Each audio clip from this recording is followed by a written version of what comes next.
देखिए ये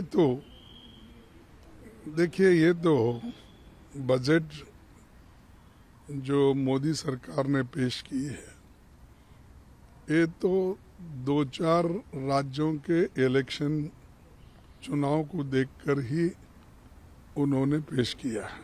तो ये तो इलेक्शन स्पीच है और वो इलेक्शन स्पीच 15 दिन पहले से ही शुरू किए है और उनकी जो जो बातें बाहर उन्होंने कही है वैसे जुमले इस बजट में डालकर वो उन्होंने पुनरुच्चार किया उसका।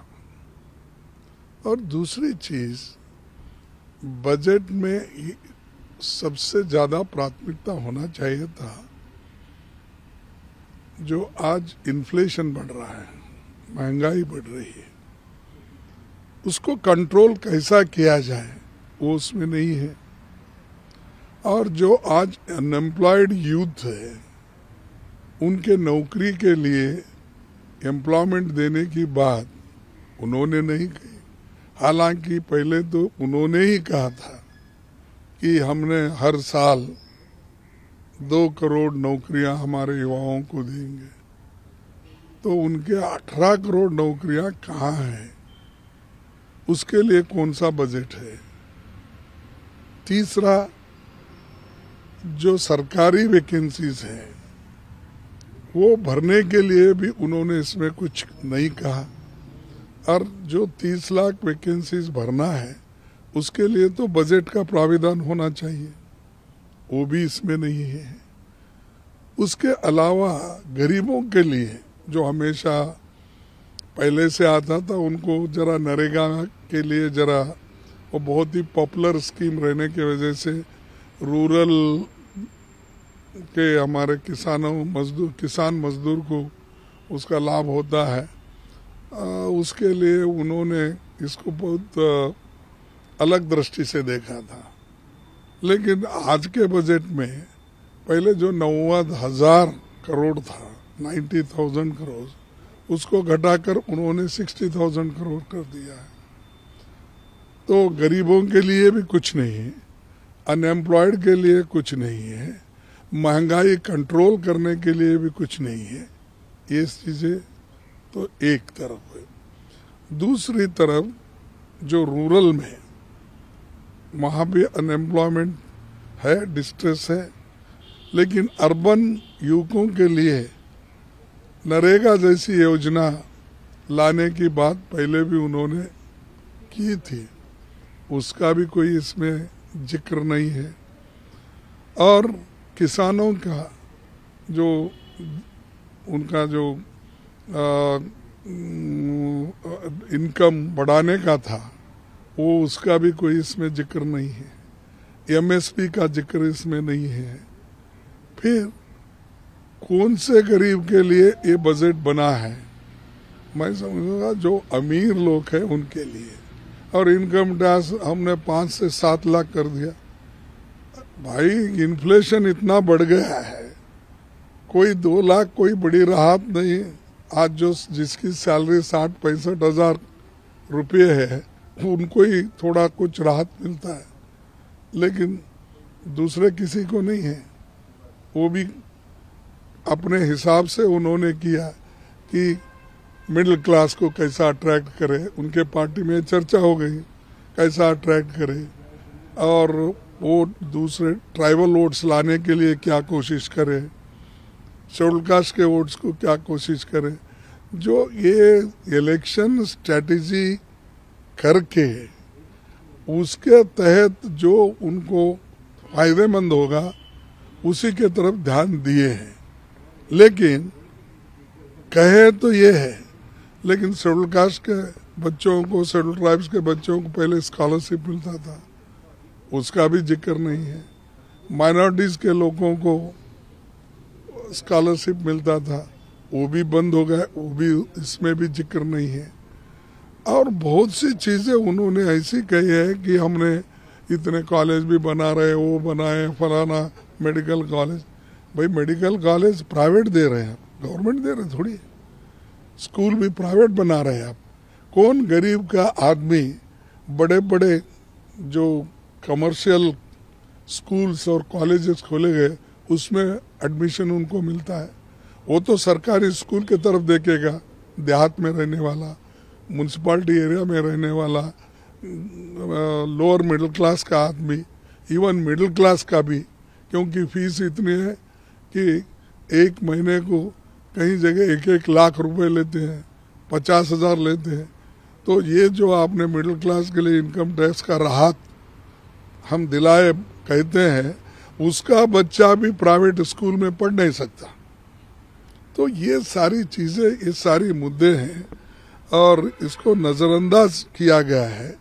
और इनइक्वालिटी की बात, इनकम इनइक्वालिटी इतनी बढ़ रही, रोज पर रोज गरीब गरीब होते जा रहा, अमीर अमीर होते जा रहा। और हिडनबर्ग का रिपोर्ट अगर आप देखते हैं, वो चौंकाने वाले रहा कि हम नहीं कह रहे, हम कहे तो वो बोलते थे हमेशा ही कांग्रेस वाले कुछ ना कुछ देश को बदनाम करने के लिए, यहाँ इन्वेस्टमेंट नहीं आना उसको रोकने के लिए बात कर।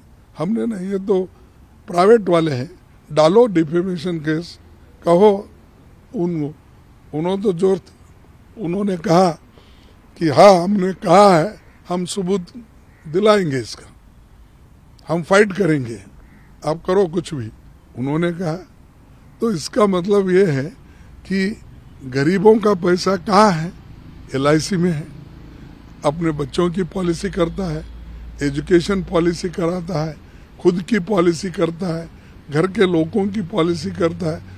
उस जितने भी पॉलिसी होल्डर है उनके पैसे हैं, और वो पैसे उन्होंने, एक व्यक्ति जो उनका बहुत चाहता है, अडानी, उसके कंपनी में बहुत अटके हैं।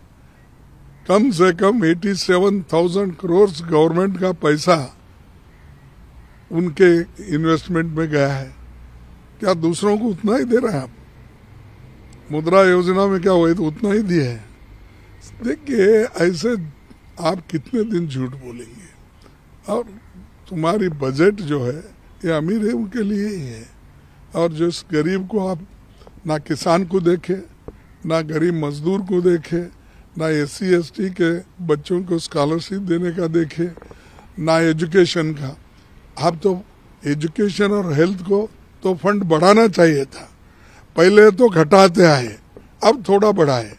यानी मार्केट में जब लोग जाते हैं तो किसी चीज बार्गेनिंग होती है, ये सामान कितने का है, तो वो पहले कहता है कि ये इसका 1,000 रुपये है, नहीं नहीं नहीं, फिर नहीं होता तो बार्गेन करने वाला पूछता है ये 600 में दो, नहीं होता फिर ना 900। ऐसा ही इनका बार्गेनिंग है कि पहले तो खूब घटाए एजुकेशन में और हेल्थ में, आज थोड़ा सा बढ़ोतरी की है।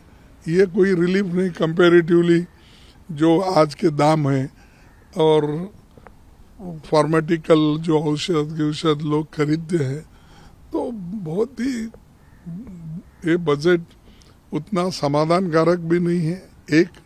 और ये गरीबों को मैं कहूँगा कि पूरा निगलेक्ट किया गया है, और मैं उसका कारण आपको बताया हूँ कि इनके 8 साल कंप्लीट हो गए, अब 9 साल भी कंप्लीट कर रहे हैं।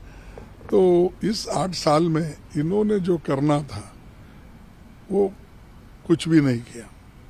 और एक चीज मैं बताना चाहता हूँ, अगर गरीबों की आमदनी ही नहीं बढ़ी तो कंजम्पशन क्या होगा?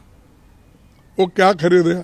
क्या बच्चों के लिए किताबें खरीदेगा, पैंट खरीदेगा, शर्ट खरीदेगा, अपने लिए कपड़े खरीदेगा, अच्छा खाना अपने बच्चों को दिलाएगा? जब उसको नौकरी ही नहीं है, कमाने का यही नहीं है, साधन नहीं है, तो आपका इवन प्रोडक्शन भी यहाँ करे कौन? लेने वाला कौन है? खरीदने के लिए तो पैसे होना चाहिए ना, पैसे होना है तो उसको काम देना पड़ेगा हाथ को। तो ये चीजें जो है हम सब कुछ देखे हैं और सुनते, पूरा बजट ये इसका हम कर दिए हैं। और ये ऐसा हो गया है कि बजट नाम बड़ा, क्योंकि भाषण तो बड़ा करते, दर्शन खोटा बोले जैसा है कि उसमें गरीब तबके के किसानों के लिए और बाकी के जो भी SC ST है OBC, इनको तो सिर्फ शब्दों में उनको अपने अलंकारिक भाषा में उनकी तारीफ ही करते करते उन्होंने चंद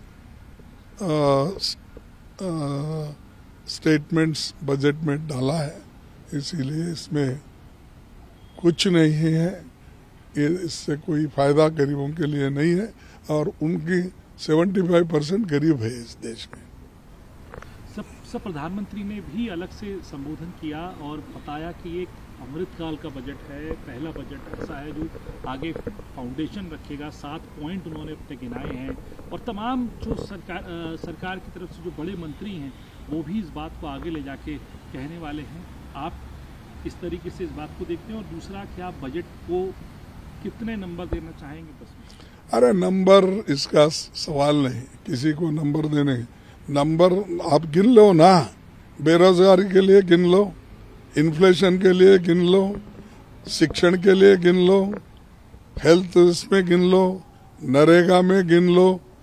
अब हम जितने भी पॉइंट्स आपको बोले और एक ही आदमी को LIC लूट करने की, वहां से निकालने के लिए इजाजत मिली, SBI से पैसे निकालने की इजाजत मिली, छोटे मोटे कंपनियों बैंकों से लोन लेने का उनको सहूलत मिला, किसी गरीब को या किसी भी मिडिल क्लास के आदमी को ये सब सहूलतें मिलते हैं। ये सब देखकर आप रिपोर्ट तय करो हमारा क्या व्यू है।